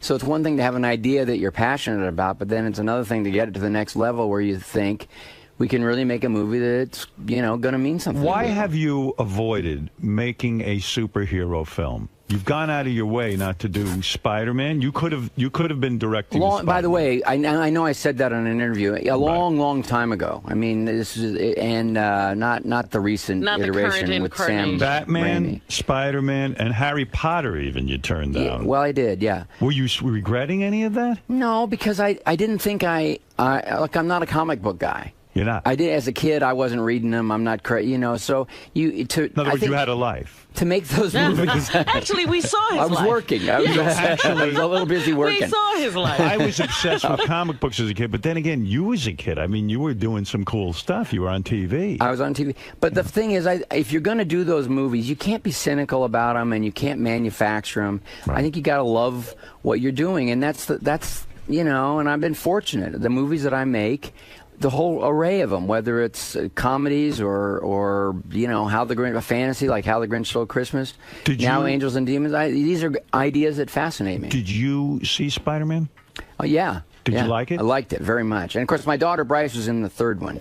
And I want to ask you about Bryce in a second, but did you see Star Trek, the new one? Yeah. State of the art, right? Liked it very much. Yeah, me too. Yeah, J.J. Abrams did a fantastic job. But do you want to do something like that? I know you've done real space movies. But what about the fantasy movies? I would, fantasy, and I'm actually working on a couple of sci-fis. Yeah? Oh, you are? Yeah. That would be good. Yeah, it'd be fun. J.J. Abrams asked me how his movie was going to do Star Trek. I had seen it, and I said, you're going to make $79 million.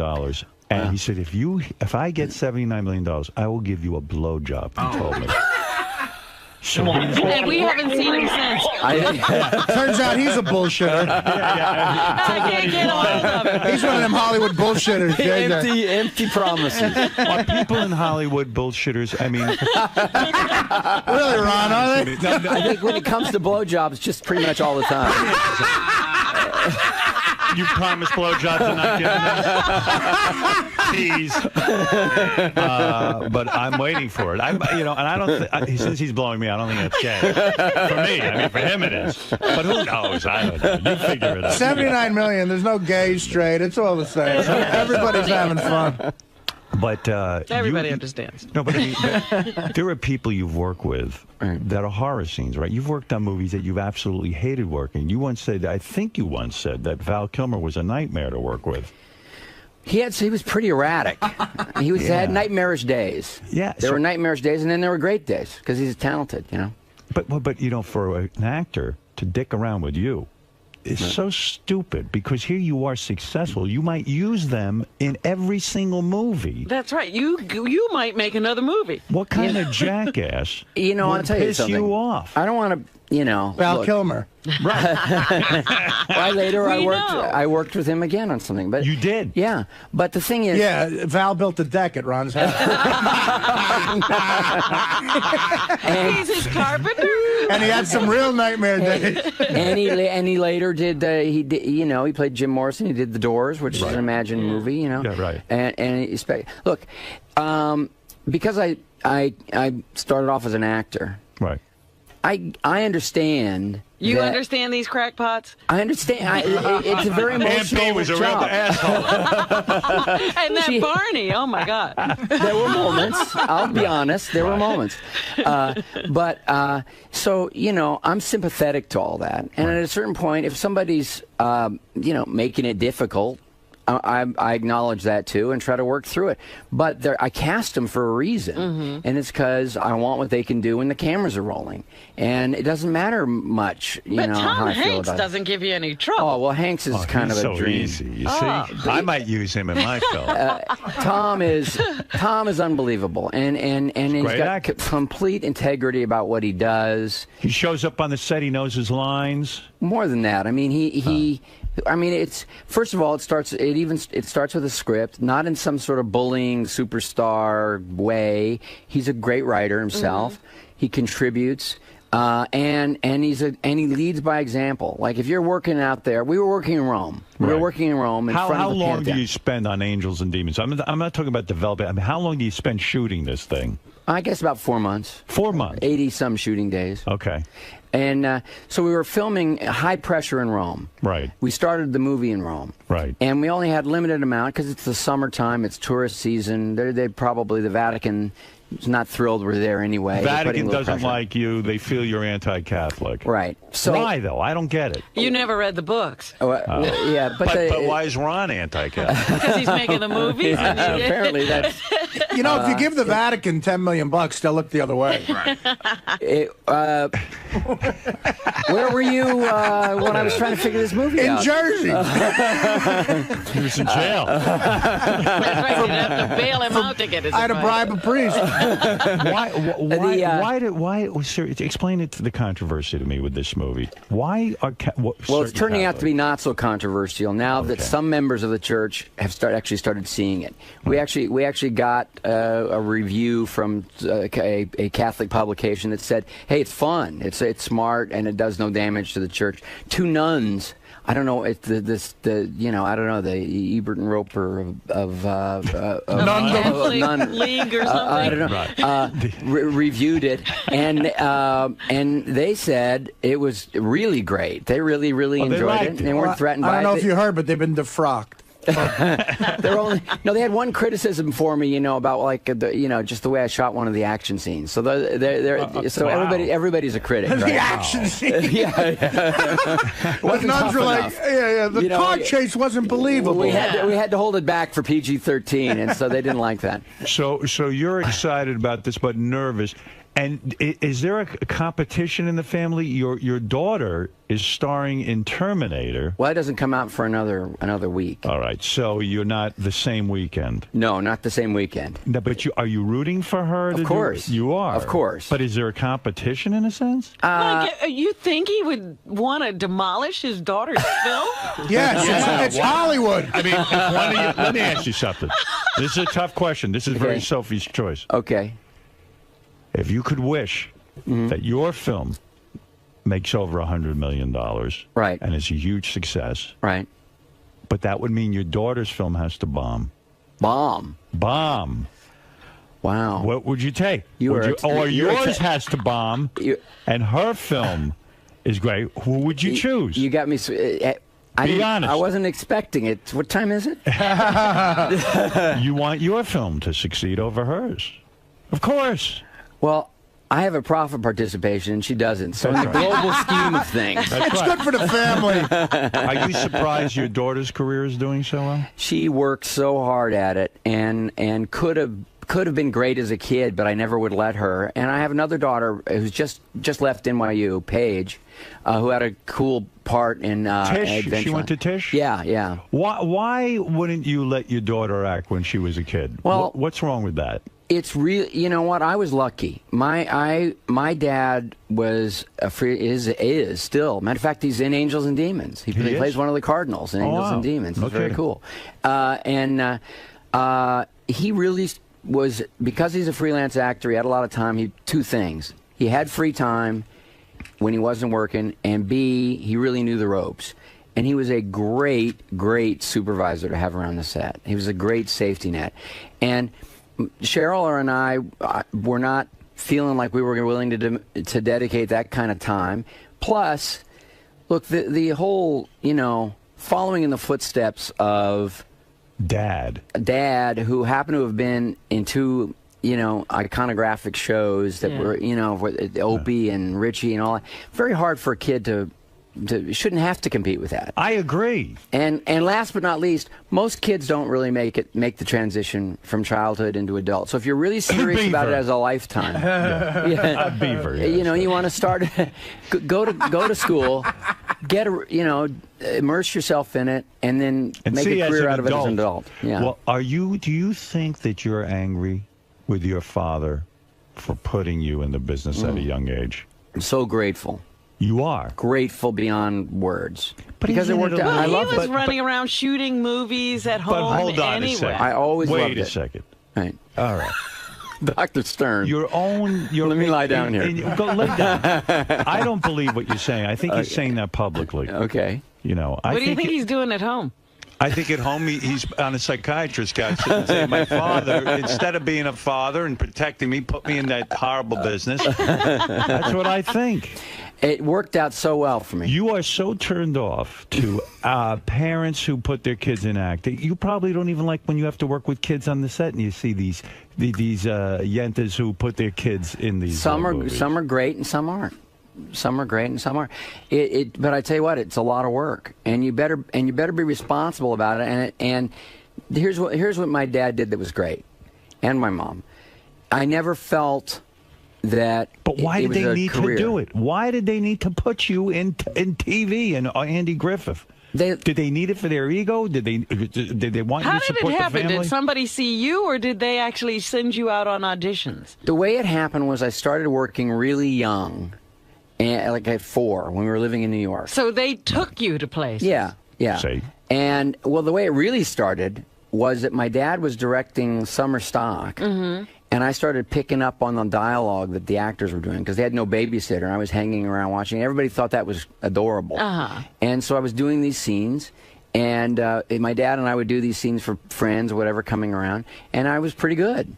Isn't it a miracle that your life ended up not like, Leave It to Beaver's life or... it's a kind of a miracle. Eddie Munster. I mean, you really made the transition beautifully. Hey, point to two people, him and Jodie Foster, the two that sort of made it. Do you get together with Jodie Foster and say, look how lucky we are? We haven't done that, like but... a group? The group of successul child actors? Kurt Russell was a pretty successful child actor, too, who I've worked with. There are a few. But it's and look, here's the thing. I always loved it. So where I think kids run into trouble is two ways. One, they don't really learn how to act very well. My dad was an excellent teacher. I was around good people. The environment was good. It was very constructive. I was actually learning how to do something. Right. Not just be like a trained animal. Not a cute... Now, smile, or now in other words, fake tear. Ron, the kids rely on their cuteness more than the actual acting. You not really learning how to be in a scene or as a craft. And so that was and that was a huge advantage. And the other thing is that I had no ambivalence about it. So most people go through that adolescent period where the work slows down. That happened to me too, and that's just reason enough to be discouraged. And it wasn't for me. In fact, it's one of the reasons I wanted to become a director was because I loved it so much, the whole process, the whole environment, that I didn't want to be sitting around waiting for phones to ring. I wanted to be the catalyst for my own creative life. Does your daughter ask you for advice, or does she do her own thing? Like, does her own thing. She didn't come to you and say, "I'm thinking of doing Terminator. Dad, what do I do? Do I do this film?" No, just about never. That's probably good. Well, the other thing I noticed about you, though, you didn't raise your children in Hollywood, so you don't have those Hollywood kids. One of the reasons we moved east, but I'm not sure it has to do with the place. You were asking about Bryce. When we were driving to NYU. Right. To do her audition, because if you're auditioning for the Tisch program, you have to come in and do monologues and things like that. Right. So we're driving there, and I seem to be a little more nervous than she is. And I'm saying, so did you pick a monologue? Did you? She said, yeah. I said, do you want to do it for me just while we're driving? No, I don't want to do it. Well, why don't you just do it? Just run through it. You don't want to just go into the room cold. You want to just run through it. No, I'm not going to do it, Dad. Well, I'd really like to hear it. No, I got it. I'm a goddamn top 10 director. I want you to do your monologue from me now. And she still wouldn't do it. And she still wouldn't do it, and she got accepted. I understand. Well, I respect it. I respected it a lot better after she got in. Did you secretly think, because it's really hard when it's your daughter, did you secretly think this is a mistake? What is she doing with her life? She doesn't have to do this. She could be happier doing something else. One of the reasons we left L.A. was that I didn't want any of our 4 kids to feel compelled to go into the business, like it's all they knew. And so they grew up in an environment where they saw that there were a lot of people doing a lot of different things, and still 2 of them fell in love with it. Did you bring them to the set when they were kids and all that? Yeah. That's where they fall in love with it. Well, yeah, but two not interested at all. And God bless what's with Bryce? She with a guy? Because she's married. Oh, she's married? Yeah, to Seth Gable. But he can't compete with White you. guy? He can't compete with you. Black guy? I've had a few black Seths. There's very few black Seths. Not that you would have minded, but whatever goes, whatever sure, goes. She's in love. Yeah. Show business is a different thing, though. If you bring your child to your work and that's your work, it's easy to fall in love with. Like, my father always took me to work, but I didn't fall in love with installing antennas. No. Why he was in show business, too. I think that's the way I love climbing roofs. Are you comfortable with Bryce doing nude scenes? Oh, that man! I'll tell you. Well, thank you. I'm not. I know you now. She had to do that at college. They She had was this naked? experimental. Yeah, That is wrong. Now, let me tell you something. My daughter is a graduate of Tisch, and I'll tell you something. That's not right for the under the I'll tell you, my college dad, auspices. I brought my dad to the play. Was it a male professor? It was. Yeah, you bet. That'd be like Professor Howard Stern. Bryce, I need you to get naked. Productions are nude, yes. Well, this was sort of nonstop. I mean, she had her clothes on for about the first 10 minutes, but it was avant-garde. Oh, dear. So anyway, my dad came to see this show. Right. And we're watching it, and didn't realize quite how nude she would be for that period of time. And we're sitting here next to my dad and everything, and it's gratefully there was no intermission, so the show was over. And I turned to him and he said, you know what? That's courageous, and as an actor, she'll never have to be afraid again. I thought that was the coolest thing for a 70-something-year-old guy to say about it. Yeah. You know, I'm sitting here thinking they make such a big deal about these Barrymores, but you're building like a little bit of a dynasty with the Howards. It's not. It's not intentional, but it seems. Well, look, he left the farm.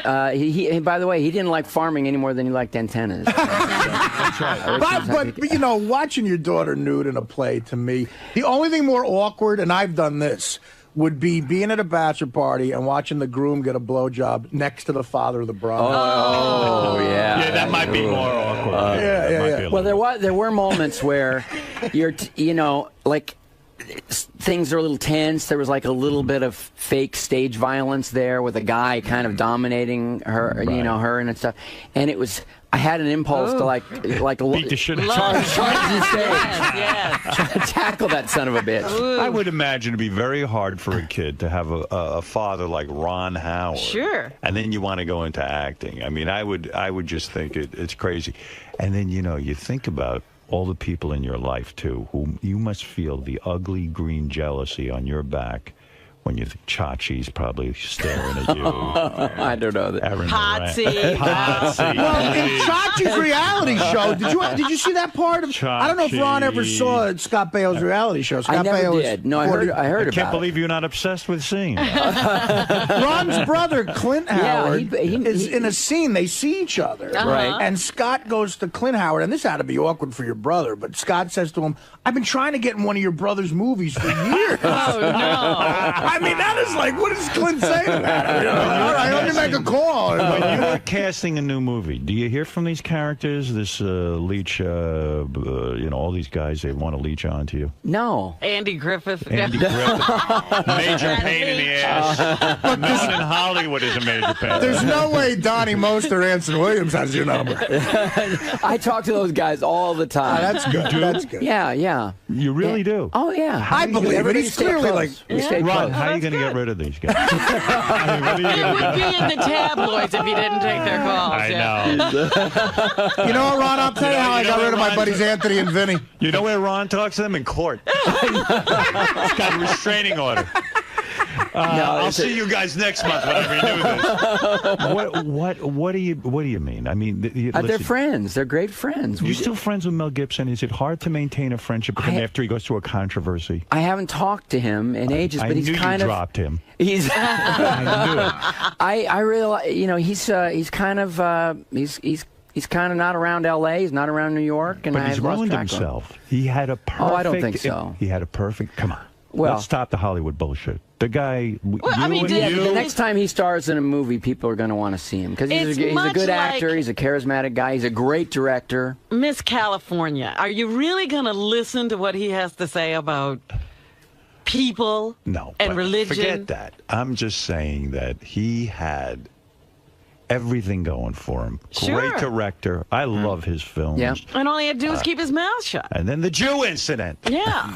But Ron, now he's dumped the wife. He's Mr. Catholic. He's dumped the wife. Right. And he's running around has a person holding a sign up of his new girlfriend's name when he's so they get the spelling right. He was the first guy, if he were on the show, to say, he wrestles with demons all the time. He's Mr. I know it's true. He's Mr. Catholic. Yeah. That would be like Mr. Met dating a chick. You are squeaky clean.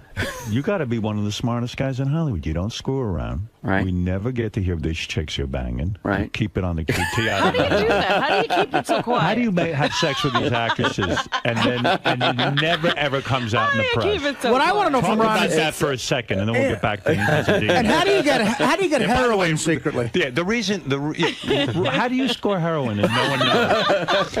By the way, Angels and Demons is opening this Friday in theaters everywhere. That's why Ron's here. He's not here for. He doesn't like our fooling around. He's not here because he likes talking about the Tisch School with Howard. That's a good school. But Angels and Demons is really good too. You're saying it's a good movie. That's why you ask at the beginning, am I nervous? And I'm more excited because it's a real audience movie. It's a thriller. Look, the first 𝗦𝗵cie𝘄, the impetus for making it was this almost philosophical, theological challenge to the church, and it was, by the way, we tried to make it a mystery and a thriller, and that's the way the book was. This is really start to finish, mystery thriller, has much more action. It's one of the reasons I've never done a sequel, but I felt like as a director, it was a whole different kind of movie to make in a lot of ways, and audiences from our screenings and so forth really, really liking it, and so that's why, of course, I'm nervous. Of course you do. You got Brian Grazer breathing on his neck. What's the take? What are we getting out of this thing? But speaking of sequels, to show it to audiences because I think people are going to get a big kick out of it. Speaking of sequels, were you ever offered Apollo 14? Yes, he was. The end of the first 𝗦𝗵cie𝘄. I love the 𝗦𝗵cie𝘄, the movie, by the way. Thank you. I didn't read the book, and I got it. At the end, you sort of allude to the fact that young girl is the descendant of Christ. Yeah. Now, so does it pick up right from there? No, it's a separate adventure. In fact, this book was actually written before. I don't need to see the 𝗦𝗵cie Code in order to see Angels of Demons. No. Good.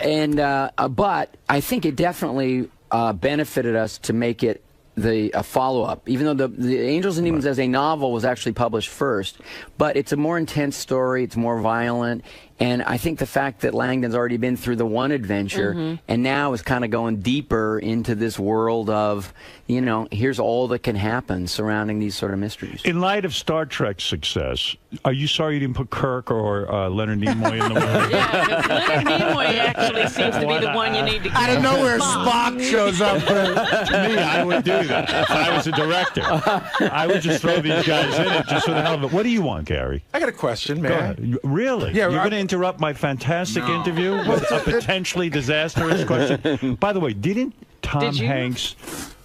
Do you know what happened to Gary? He threw out the first pitch at Citi Field. Do you know about this? No. Oh, you got to put this in a movie. Really? This is your next film. We're not going to show this to every A-lister, are we? No. Listen to me. Didn't Tom Hanks throw out a first pitch and you caught it, but it was a disaster? I couldn't catch it. It was so far askew from what it should be. It was. By the way, we were warming up. We even warmed up in the bullpen. Right. And I thought, Tom's, man, he's got some heat, and he's a pretty big guy, and he was bringing it, and just lobbing him in, but it was head zing. But we got in there, 50,000 fans. Yeah, I'm aware. And their number one player stepped into the box. So now he's got a guy here that he doesn't want to hit because the guy's a superstar and Japanese, and that would be very impolite in Japan. Right. My brother Clint said, he should have screwed that. He should have brushed him back. Yeah, a little chin music. Should have put one right between the 4 and the 7. This was in Tokyo. Yeah, it was in Tokyo. Right. And so Tom, very good athlete, threw it 8 feet wide and in the dirt. I made a nice lunge, which I can verify because I had dirt on my pants. I really tried. Right. And I went to the backstop. And how come we never see that? Yeah, I don't know. Mine was on Kimmel last night. That's how bad it was. Well, here really? it is. Take a look. There you go. There's Gary at the now. He completely misses the catcher, and it goes, hits the umpire. Gary, Yeah. you did way worse.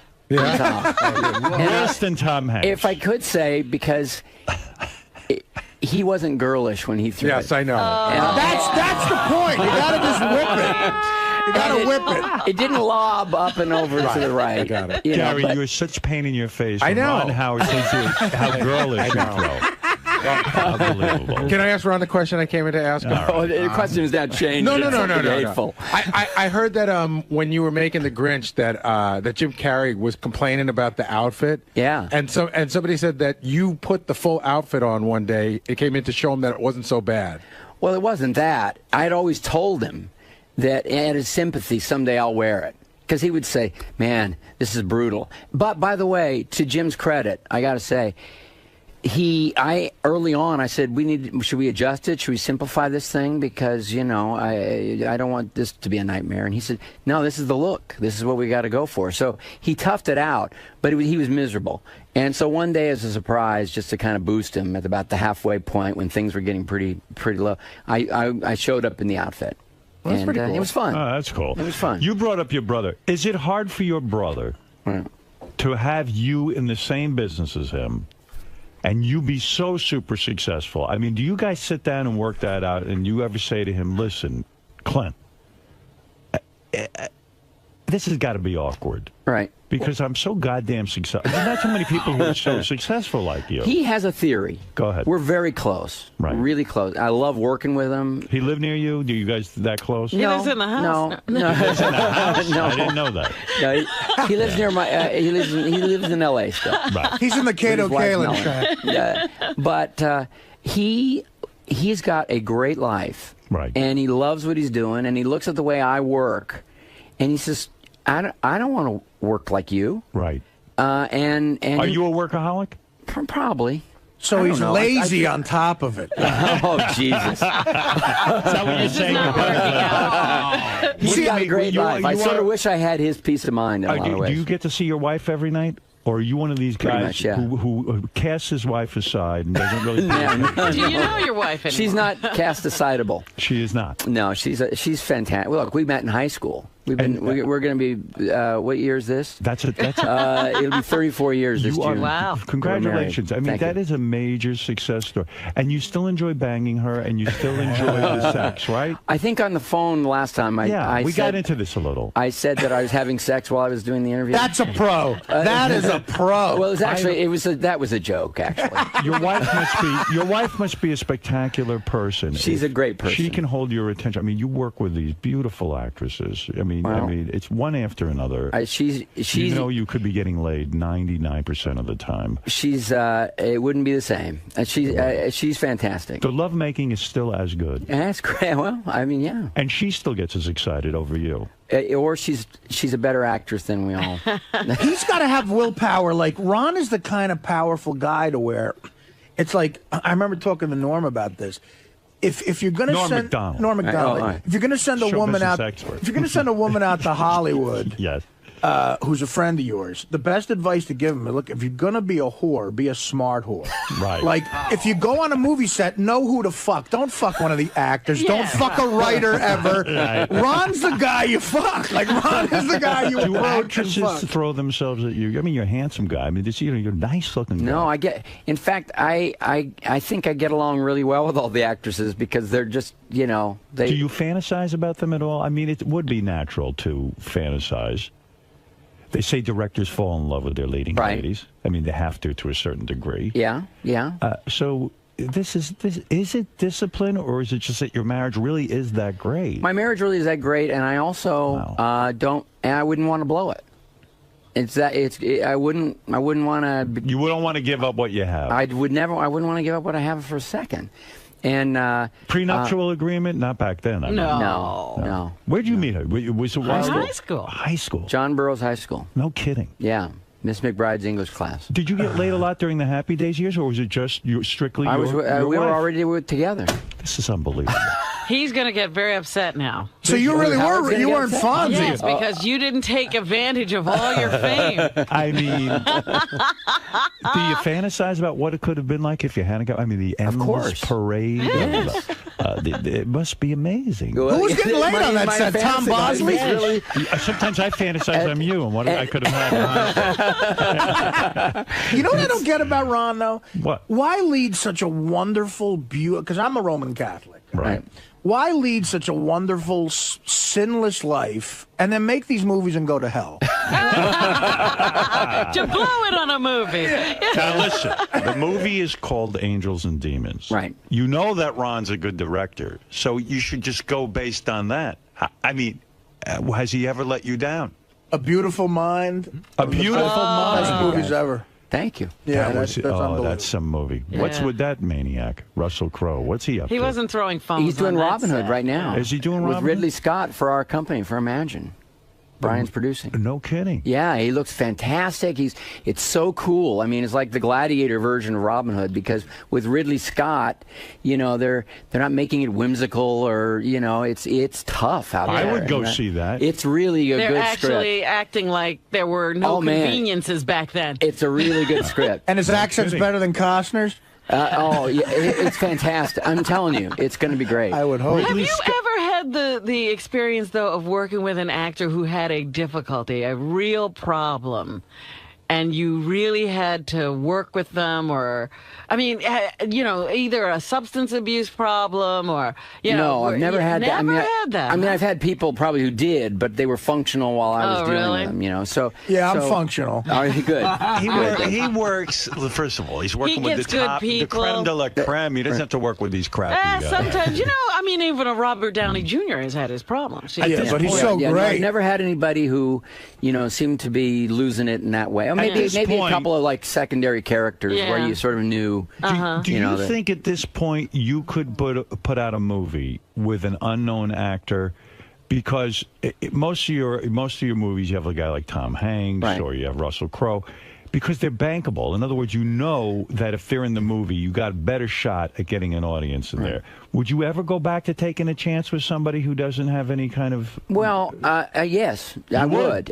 And and with you talked about Frost Nixon. I was really ultimately went with Michael Sheen and Frank Langella, who are known. Right, but they're not big box office guys. Not big box office guys, and that was the right thing to do, and it got the Academy Award nomination. I was disappointed in Frost Nixon just because I thought it was going to be about Otis Nixon, the guy in the Braves, the leadoff hitter. Oh, yeah. So life is good. We're excited. Angels and Demons coming out now. You're on the promotional tour. Where are you going after this? We're finished. When the movie opens, I've been to France. I've been to Rome. We had a premiere in Rome, which was very interesting. Did you go on Letterman? No, I'm doing the top 10 list later this week, and Tom did Letterman the other day. I see. So you're really out there pushing. Yeah. Well, I like that. Yeah, listen, I'm excited to see it. In fact, they sent over a screener. Yeah. Which will make me a hero. Yes, because I will invite people over and we'll have a You'll be screening a film. Can I be one of those people? Or no, I don't want to. But Donnie Most and Anson are coming over. Oh, I can't wait. I'm Howard's Donnie Most. It's a star-studded screening. Hey, Ron, can I just say something to Ron? I never pitch myself for movies. I know what you're going to say. Well, you want to be in Happy Days in Space. Would you ever produce I would something? love that. Happy Days in Space. Yeah. I just want to let you know, when I was on heroin, I got to work here every other day. Right? That's pretty good. Ron. And I'll wear whatever outfit you want. I'm not like that Jim Carrey jacket. I am going to recommend to my audience to see Angels and Demons, and I'll tell you why. Okay. Because you've got credibility with me. Well, I know you're not may I say, shithead. This is no hack. They're just going to put out a bad movie. Can we put that quote in? Directed by a guy who's not a shithead? You're a decent man. You obviously have an eye for a good movie. You know how to tell a story, so I can guarantee you it will be good. Thank you. I think you'll like it. Is the movie tracking well, as they say? That means you're on course to make how much? 100 million the first weekend? What, here in the U.S.? No, not that. But worldwide could be 100 million. Yeah, maybe more. Yeah. Listen. It's all green, baby. Who knows? Do you and Brian Grazer trust each other so much? If you say he's working on something, do you trust each other so much that you just know it's going to be fine? And like, how often do you check the dailies of Robin Hood? No, you never do that. No, right? but it's we trust each other, and that we know everybody. We're both trying to do great stuff, right, and in a business where it's impossible to bat 1,000. But what you do is you give it everything you got with stories you care about. Right. It's you're doing great, and I can't wait to see Angels and Demons. And everyone go see it. Opening this Friday in theaters everywhere. The great Ron Howard. There's so much even more to talk about. I mean, just skim the surface, didn't we? Just skim the surface. We don't know if he's ever banged a black chick. He hasn't. I believe he his never wife. had time. Your wife's the only one you've had sex with, right? And what's that wheel of sex back there? That's what you're going to do here next time. Okay. Your next film, you come in, you spin it, and you do whatever's on the wheel. Is that the way that works? You're going to change high-pitch Eric's diapers. My goodness. You're going to get a chocolate bandit from Sal. I was avoiding one question, and I walked right into a deeper trap. Yes. No, you've only had sex with your wife. That's true. Is that true? Is that really That's true? I would say that's true. Wow. You're almost like Donny Osmond. I mean, it's I interviewed him once. Yeah. And he'd only had sex with his wife. Right. And I said, boy, I was kidding around with him. I said, she must give the best fellatio. He goes, I would never ask my wife to do that. I said, wait a second. You've never had a blowjob. Right. And he said, that's right. That's right. And he said, I won't ask my wife for one. She hasn't done it, and I'm never going to ask her. Wait a minute. Who said that? Donny Osmond. Oh, Donny Osmond. Wow. But Ron's edgier than Donny Osmond. You think? Yeah, I would, without being very specific, I would say we're a little more adventuresome than Donny. Ron, you never fucked Pinky or Leather Tuscadero? Why not? Now that was the fantasy. Yeah. I bet it was for Did anyone bang him? Henry? Tom Bosley? Anybody? Marion Ross got in there? The kid who played your older brother who was there for 2 episodes? Well, wait a minute. when you sit around and you look at their cast, what is this with 𝗙صi and all the beautiful girls in Hollywood? Kid's a player. What a list. He ain't no Ron Howard. That he was going to be the guy who was at the gateway to Hollywood banging every beautiful chick? He was a handsome, charismatic guy and huge star in television for a long, long time. But you know, and he's a good actor too. I mean, he actually is but good. isn't it sad? I mean, I think he womanized a little too long. You think so? Yeah, I think at some point he should have matured and said, I've been through every Pamela Anderson type. Right. Well, maybe he's doing that. Didn't he just have a kid? Yeah. No, you're not buying it? I don't buy it. Did he ever call you for advice or anything on that? Yeah, we've spoken to him. Yeah. That's what you call it, a womanizing He advice. didn't listen to a word I said. No. Well, see, I'm gonna listen. Would you say put Leonard Nimoy in every film? I put Spider-Man in everything. Why not? I have a different. Spider-Man meets Angels and Demons. Why not? That's a huge success story. I don't know. I would do that. When the franchise gets to that point, I think it's time to end it. The Spider-Man code. I have a different outlook on. I have a different outlook on this relationship Ron has with his brother.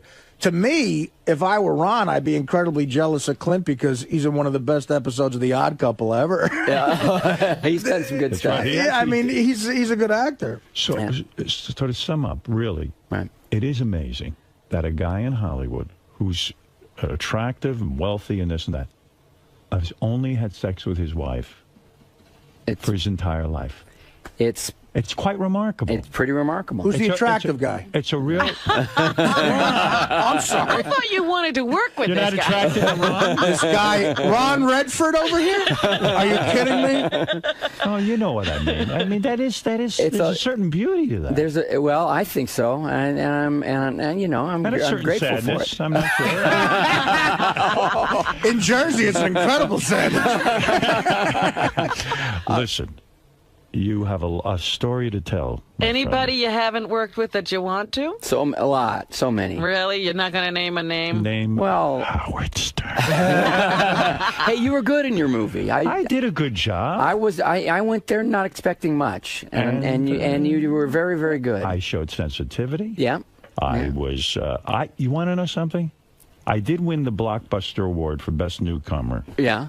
Which is something Ron dreams of. But I'll tell you what. Right next to the Oscar. Done, yes. I believed. Now, you can laugh all you want. I deserved an Academy Award nomination for that film.